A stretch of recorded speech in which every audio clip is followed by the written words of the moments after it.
Quand on rentre dans une fromagerie, c'est un produit qu'on ne peut pas manquer. C'est un produit qui se vend très bien, tout le monde aime, il y a ce côté crémeux, il y a ce côté douceur, ce petit goût de noisette.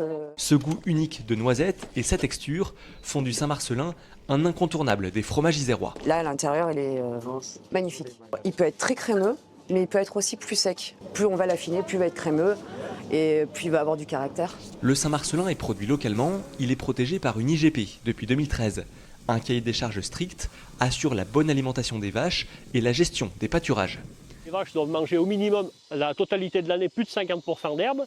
Elles ont un pourcentage de foin qui est à plus de 15% pendant l'hiver. Elles doivent être au pâturage pendant 180 jours dans l'année. Voilà, donc il y a des critères importants pour la production du lait. Et là, vous voyez, c'est la parcelle où elles sont aujourd'hui. C'est la 8e fois qu'elles passent depuis le printemps. Elles ont pratiquement une parcelle d'herbe tous les jours nouvelle. Et elles reviennent à peu près tous les 20 jours. L'indication géographique protégée délimite la zone de production et permet aux agriculteurs locaux de mieux valoriser leur lait. C'est quand même une valeur pour le producteur parce que c'est du lait d'ici qui est transformé ici et qui est valorisé en partie ici, quoi. Tout est local, quoi. De la production du lait à la transformation. Chez les Ézingeards, on produit du Saint-Marcellin fermier de père en fils. Tout est fait sur l'exploitation à Saint-Just-de-Claye, de l'élevage des vaches laitières à la transformation.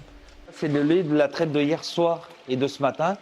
Et là, c'est l'étape du caillage. Là, on transforme entre 800 et 900 litres de lait tous les jours.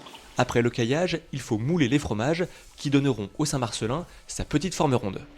3 heures après le moulage, on fait le premier retournement. Les fromages seront ensuite démoulés, retournés et séchés avant d'être vendus.